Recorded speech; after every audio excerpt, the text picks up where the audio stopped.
todos, mi nombre es Andrea García y soy del equipo 3. El día de hoy nos tocó hacer una tarea individual para hablar acerca del fallo del tratamiento antirretroviral en el paciente multiexperimentado. Durante los últimos módulos hemos estado hablando acerca del fallo virológico, las mutaciones del virus o las multiresistencias que presentan los pacientes. En esta ocasión vamos a poder ahondar en aquel paciente multiexperimentado que ya estuvo en tratamiento y tuvo una falla, por lo tanto hay que hacer un cambio. Primero me gustaría volver a mencionar el concepto de lo que es fallo virológico o fracaso virológico. Y esto es cuando un paciente aún en tratamiento sigue manteniendo una carga viral mayor a 50 copias. Esto quiere decir que su tratamiento no le está funcionando y no estamos llegando al objetivo que se desea. ¿Esto cómo se confirma? Pues se confirma en una muestra por segunda vez consecutiva transcurridas 24 semanas del tratamiento. Y si la carga viral es muy elevada, pueden ser necesarias incluso más de 24 semanas de tratamiento para que entonces podamos llevar a los niveles objetivo a nuestros pacientes. Es importante recalcar que en los ensayos clínicos que se han realizado a través del tiempo, que evalúan los tratamientos antirretrovirales, que hoy se recomiendan como en primera línea, la tasa de fallo virológico a las 48 semanas son menos del 10%. Esto quiere decir que los medicamentos han ido evolucionando para bien y pues cada vez se presentan menos fallas virológicas, sin embargo siguen existiendo. Raltegravir es uno de los medicamentos que se recomiendan en la actualidad y que presenta este fallo virológico menor al 10%. Entonces hay diferentes factores que pueden influir en el fallo de un tratamiento y diferentes actores que pueden ser responsables de ello. Por una parte está el paciente. ¿Esto qué quiere decir? Que el paciente no se está adhiriendo bien a su tratamiento o tiene una falta de acceso a la atención sanitaria y por lo tanto al seguimiento de sus controles médicos. Otro factor puede ser en el tratamiento en sí. ¿Esto qué es? Que se haya elegido un tratamiento antirretroviral inadecuado para ese tipo de paciente. Por otro lado tenemos también al sistema de salud, que puede tener errores en la dosificación o en las interacciones farmacocinéticas que pueda tener el medicamento en ese paciente. Y por último, también un actor muy importante es el mismo virus del VIH, que puede tener preexistencia de mutaciones de resistencia transmitidas o adquiridas, que fue algo que platicamos 2 módulos anteriores. Entonces, cuando esto sucede, lo que necesitamos es recurrir a una pauta de rescate. La pauta de rescate tiene como objetivo conseguir de nuevo la supresión viral a menos de 50 copias. Esto suele suceder cuando, el tratamiento no funcionó, metemos una pauta de rescate y esta pauta de rescate suele ser un tratamiento antirretroviral combinado de 3 o al menos 2 fármacos antirretrovirales activos, incluyendo preferentemente alguna nueva terapia o de alguna nueva familia. El tratamiento antirretroviral de rescate no debe retrasarse para que, se evite que se acumulen las mutaciones de resistencia, se vuelva a elevar la carga viral y, por supuesto, el deterioro inmunológico del paciente. Entre más temprano se detecte el fallo virológico, es mejor y se tiene que empezar de inmediato con esta pauta de rescate. Dependiendo de la familia que esté tomando el paciente en ese momento, tenemos diferentes opciones para este cambio de tratamiento o ingresar la pauta de rescate. Hay varias estrategias para mejorar el éxito de estos tratamientos y pues nosotros vamos a hablar de 5. Uno, y en mi opinión uno de los más importantes, es facilitar la adherencia y tolerabilidad al tratamiento antirretroviral. Esto quiere decir que procuremos al paciente darle un tratamiento que sea cómodo, que sea bien tolerado, de escasa toxicidad y teniendo mucho en cuenta las comorbilidades que ya presenta el paciente. Cada paciente es diferente y el tratamiento se tiene que personalizar de acuerdo a sus necesidades. Otra estrategia es realizar las pruebas de resistencia. Esto se realiza mientras se está tomando el tratamiento antirretroviral que está fallando o en las primeras 4 semanas después del abandono. Tenemos también el tropismo viral, que debe determinarse en cada fallo virológico o cuando se plantea el uso de maraviroc o se espera una resistencia múltiple. También es importante considerar el historial terapéutico del paciente.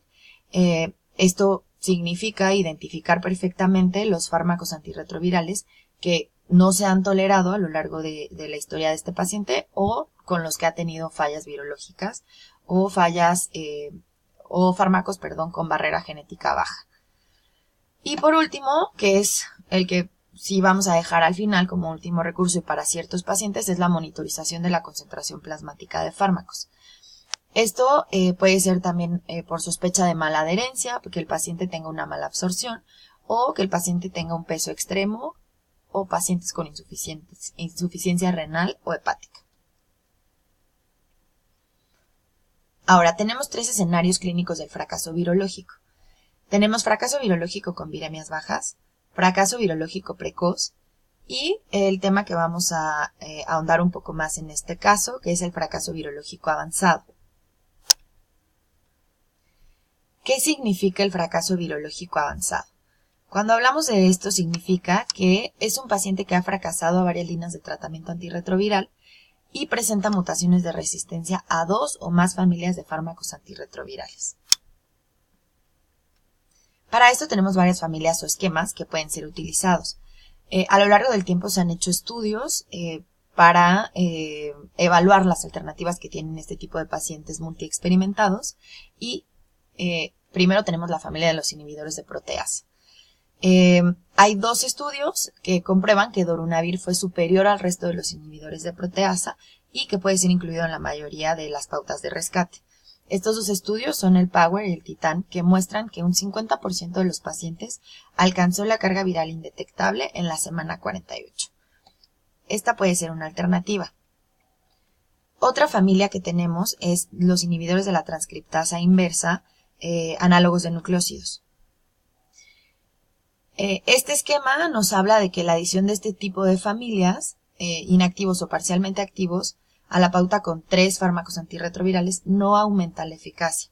Los resultados no fueron muy buenos y al contrario su interrupción supone una reducción de la toxicidad a largo plazo y por supuesto del coste económico. Por lo tanto podríamos concluir que esta familia no es recomendable para una pauta de rescate. Y por otro lado tenemos a los inhibidores de integrasa, que es de donde más tenemos información de diversos estudios que hablan de que, uno de ellos que dice que el vitegravir se comparó con raltegravir en pacientes con una carga viral mayor a 1000 copias y experiencia de resistencia a más de 2 o a 2 familias de fármacos antirretrovirales. El vitegravir resultó no inferior a raltegravir en la semana 48, por lo que podemos considerar ambos tratamientos como buenas alternativas para una pauta de rescate. Hay otros estudios que, no voy a ahondar mucho en ellos, pero voy a dar datos generales, que es como el estudio Sailing, donde dolutegravir de 50 miligramos resultó superior a raltegravir en pacientes naive a inhibidores de integrasa con una carga viral de 1000 copias y una resistencia a 2 o más familias de fármacos antirretrovirales.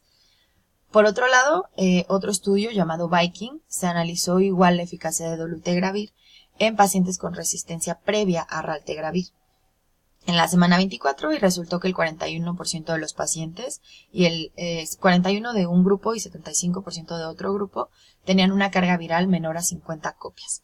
Esto quiere decir que, dolutegravir puede ser una buena estrategia cuando ya se presentó una resistencia a raltegravir, es lo que demuestra este estudio. Y tenemos otra rama del estudio que se llama Viking 3, que prueba también la eficacia de dolutegravir en pacientes igual, con fracaso previo a raltegravir.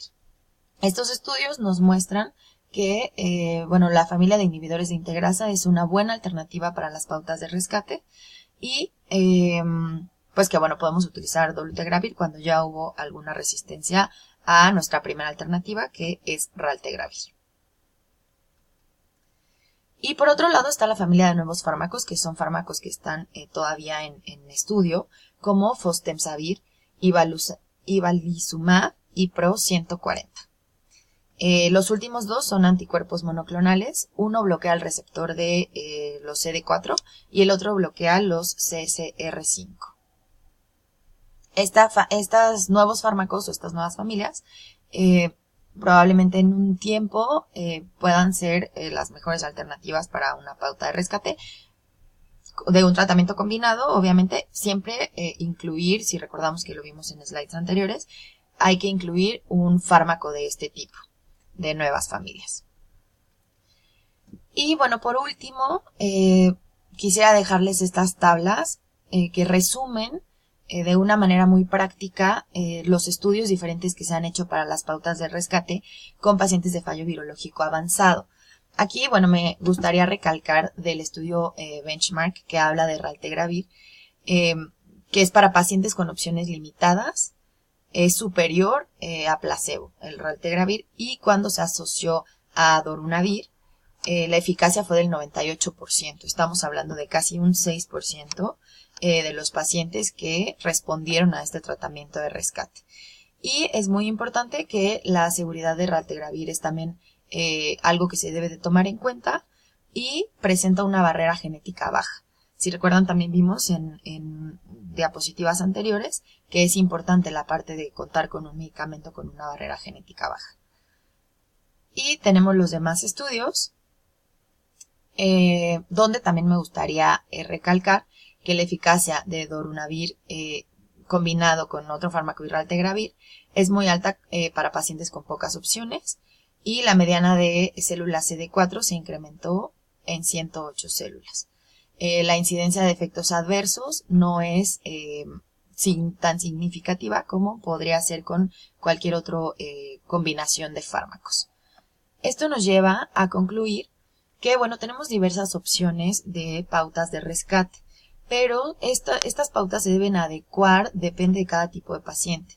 No podemos generalizar un mismo tratamiento o una misma pauta para todos nuestros pacientes. Es importante identificar y personalizar el tratamiento dependiendo de las necesidades de cada paciente y de las comorbilidades que presente, que es muy importante. Un paciente con VIH siempre va a estar presentando otro tipo de comorbilidades que hay que tomar en cuenta, todos los tratamientos que también pues el paciente necesita para atacar esas comorbilidades.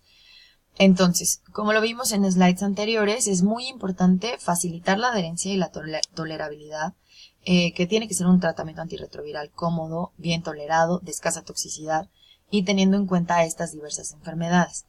Por lo tanto, raltegravir es una excelente opción para este tipo de pacientes porque está indicado para aquellos pacientes que tienen polifarmacia, que están tomando muchos otros medicamentos, y es ese paciente regularmente el más complicado, al que tenemos que estarle buscando por dónde para todos sus tratamientos. Entonces raltegravir es una excelente alternativa, y también tenemos estudios que comprueban que tenemos menos tasa de abandono por efectos secundarios. Con el próximo lanzamiento de ISEN 3 de una sola toma al día, cubrimos también la parte de la comodidad. El paciente va a estar tomando una sola tableta y pues bueno, le estamos atacando la parte de las comorbilidades, la comodidad y que sea un medicamento bien tolerado. Como ya lo platicamos, dolutegravir puede ser una buena alternativa cuando raltegravir falló, porque bueno, dolutegravir cuenta también con efectos secundarios importantes. Recordemos que algo básico en este tipo de tratamientos es preservar la calidad de vida de los pacientes. Por lo tanto, mientras le podamos brindar un tratamiento más cómodo, que le provoque los menores efectos secundarios posibles y pues que le dé una calidad de vida, el paciente, por supuesto que lo valora mucho, no solamente el paciente, sino todos sus familiares alrededor. Por mi parte sería todo para hablar acerca de este tema. Y pues en módulos posteriores estaremos profundizando en otras temáticas. Muchas gracias por su atención.